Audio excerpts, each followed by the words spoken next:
So here we have today something special, the 1843 Space and Castle Value Pack from 1996. This is really cool. This is the last year of a few lasts here. Last year of, as you can see, this one comes with a space themed set, which is the Spyrius theme. They're kind of like a cross between M-Tron and Blacktron in a way, I guess. And then, of course, a Royal Knight set here. Just a catapult. Individually, I'm not sure what they're called. Maybe you guys have some names for them. Obviously, this is a spy ship, because Spyrius was, you know, that theme in kind of the mid-90s, 94 to this would be the last year of Spyrius. And Royal Knights came out in 1995. And this would also be a last for me, the last year of me collecting any Lego sets as of new or releasing in the years of collecting when I was a kid. 96. As you the other big sets from that year were the Dark Forest Men sets. You can check out other videos about that I've done, which are very rare and only released in North America. I'm not really sure what they released in the UK that year. Were people shipping them overseas for castle sets, or was the Royal Knights re-released, or did they release other later 90s things, which were the Fright Knights? Did they start releasing Fright Knights? I don't know. Something worth looking into. Anyways, so this being the last year of the Spyrius and Royal Knights. And it's a pretty cool value pack. I've not done any videos of Lego sets, including any space-themed sets yet. I've mostly stuck to Castle right now.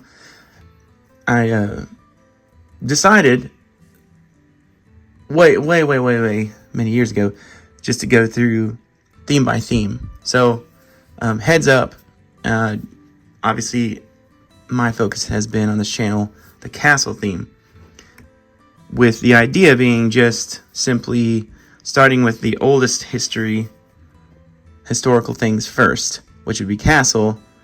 And so hint hint, that gives you a heads up on what theme would be coming next as I go through Lego System and Legoland 80s themed sets during my prime collecting era of vintage Legos. As would be Castle, and then obviously hint hint, what would come next would be Pirates in the timeline of history. And then some town sets would come next, and then space. But yeah, I'm not 100% sure I'll stick to that order. But anyways, so this being the last of the Royal Knight sets, I wanted to do a video about it because it's great, it's cool, it looks good. I love catapults, I love carts, those kinds of things. The playability of those things are great.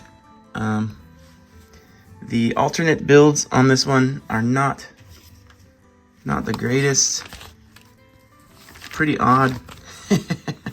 I do have the instructions. This is the alternate build on the back. That is whacked out.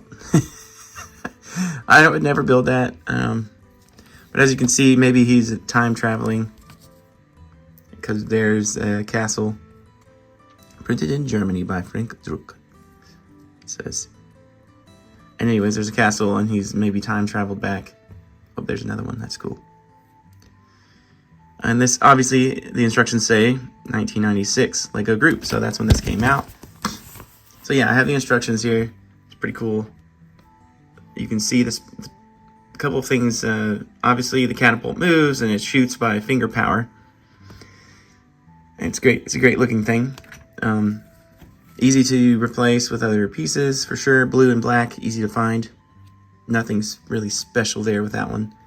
This is cool because Spyrius always had some secret secret movements or secret compartments or things like that, because they were the spies, sort of like a Black Tron. Similar idea.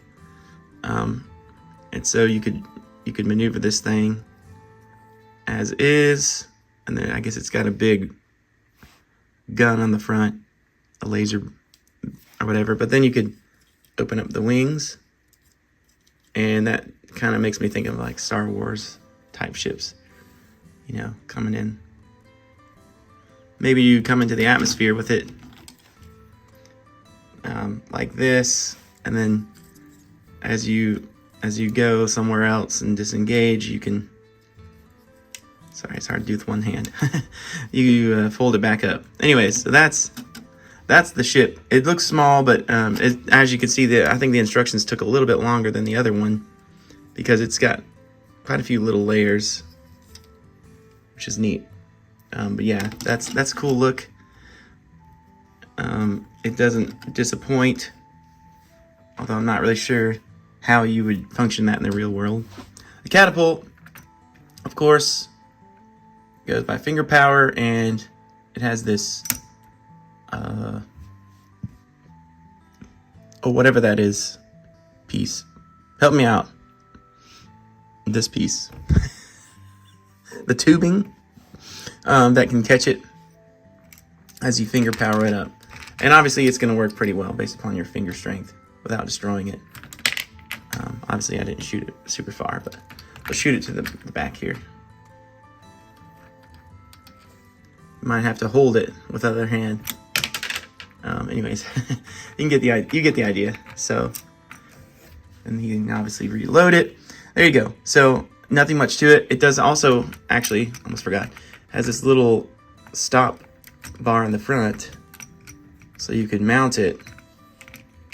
Say it's on the battlefield, and mount it there, and then you could shoot. Yeah, that's probably the idea. My bad. I kind of went ahead of the game. So that way you can have full control over it. That's a pretty cool idea. Very, very, very simple. Very little amount of pieces involved in that. But that's a perfect idea. That's probably... Sorry, that's kind of stuck on there. It's hard. It's probably also realistic to historical use. I doubt that they would, if they had something on wheels. Good Lord, that's stuck on there. Anyways, if they had something on wheels and then drug it out to the battlefield, I doubt that they would keep it on wheels. I'm sure they would mount it to be more stable. Anyways, so there you go. That's Lego System Set 1843 Space and Castle Value Pack from 1996. Pretty cool. Last year, in my book, I consider this the last year of vintage Legos. Obviously, a lot of you all are a little younger and you grew up in the late 90s, early 2000s, even mid 2000s. I personally wouldn't consider that vintage, but as time goes on, maybe the opinion will change. But as far as this era, this is sort of the last of them. So thanks for watching, and stay tuned for next time. All right, happy building, guys.